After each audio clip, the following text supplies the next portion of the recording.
Realtree's Midwest Whitetail is brought to you by Cuddyback, Drake Non-Typical, Easton Arrows, Frigid Forage, Fuse, Grizzly Coolers, Hoyt, and Realtree.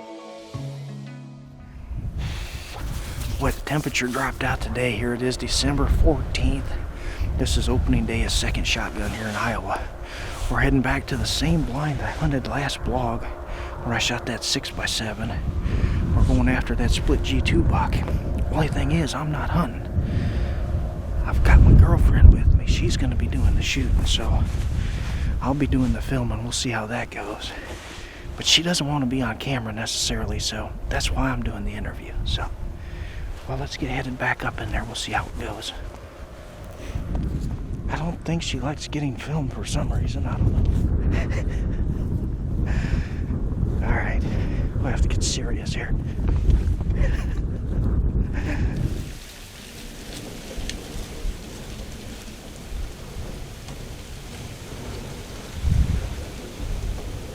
Here comes another one.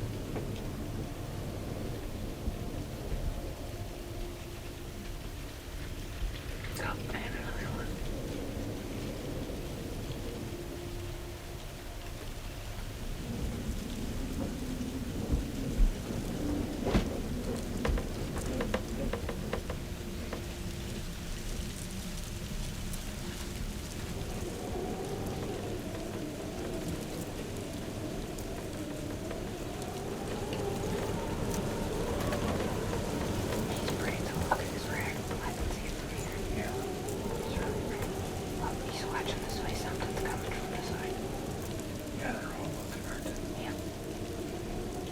See him coming at us right now? Yep. That's your buck. When he turns, he's 100 yards. So just use your, he's closer than that, just use your regular crosshairs.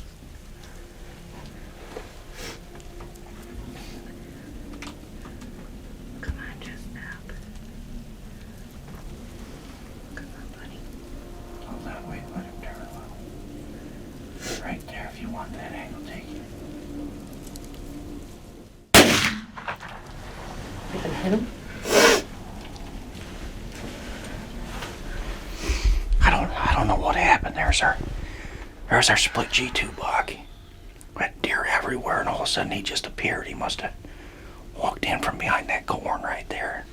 He looked like he was hurt when he ran over that terrace, like he might go down. Is that the biggest deer you ever shot at? Yo.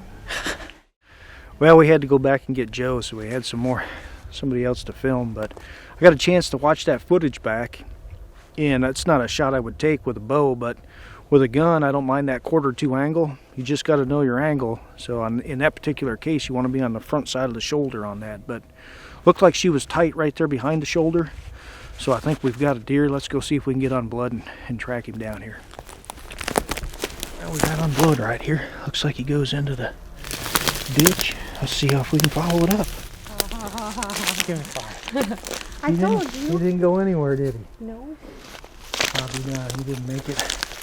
From the last place we could see him right there, that's not another. Where we stopped to, we should have been able to see him. If I knew the viewfinder was on him, I was on him, we would have seen him fall.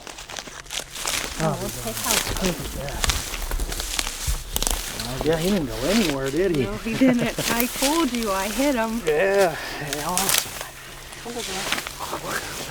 Look at that. I know. Well, here he is. I'm surprised we didn't see him go down, actually. He's just, from where I had him in the viewfinder there, he's just another about 30 yards right here. So, what a heck of a nice deer. Solid mass. Split twos, which he's had these for several years. There was one year he had a kicker off his brow tine right there. Just a cool deer. We hunted him a little bit with the bow this year and just never could lay eyes on him. They just are elusive sometimes during the rut. But boy, we got into late season and he was pretty steady right here. We saw him the other time we hunted here, the first season. I shot that 6x7 and he was one of the last ones out like they usually are, the older bucks, but as soon as I saw him, I was like, there's your buck. Heck of a deer. So what'd you think of it? He was pretty cool. Told you, he looked like Bambi's dad coming out. Oh, he did too. Yeah, we watched that footage back, and he was all muscled up there on top of that hill. Just beautiful. Ah, heck Just of a how hunt. big he was. Like, he just made the does look so small. Yep. He is really pretty. Yep. Happy for you. That's an awesome buck. You can give me Yeah, 5. high five, man. Yeah, good job. Did Mama do a good job? This ought to be interesting. I've seen this picket fence buck.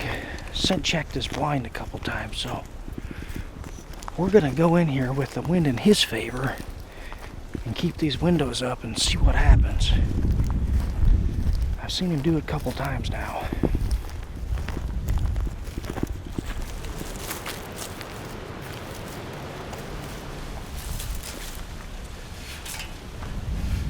Well, here it is, December 31st, about 2:30 right now.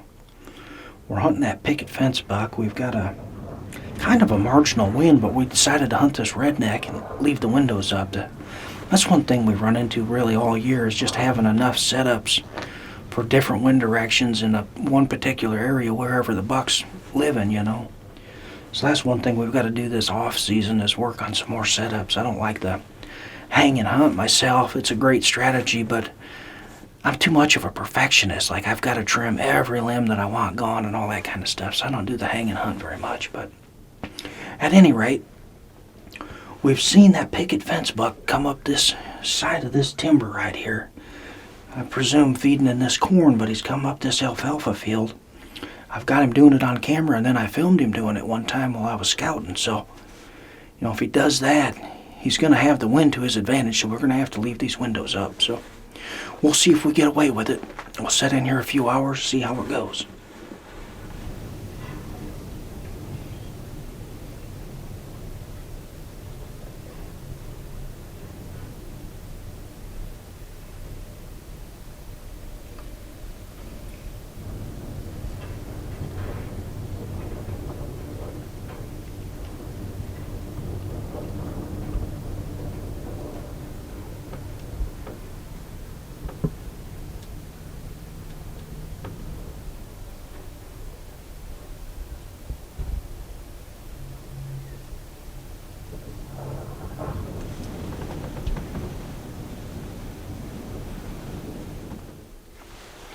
Well, we're starting to see a few deer. We've got way over on that hillside, there's 4 or 5 does.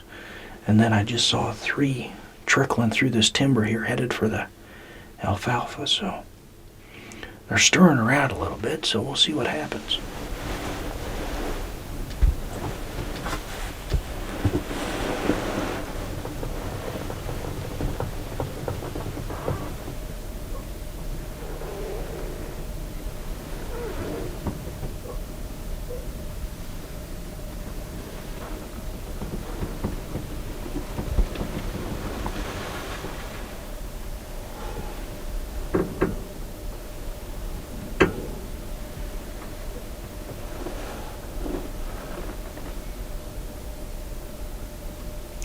Well, it's a little slower than what I thought it would be tonight. I think we ended up seeing about 10 deer, but a lot of them were quite a ways off, so a little surprised. I thought we'd have a better set. I think tomorrow evening we'll try a spot that I've only hunted one time in 3 years. It's way back in. It's like a mile off the road, so we'll see what's lurking in that area. I have no idea what we might see, but it should be a fun sit. It's over beans instead of corn. I'll see you guys tomorrow.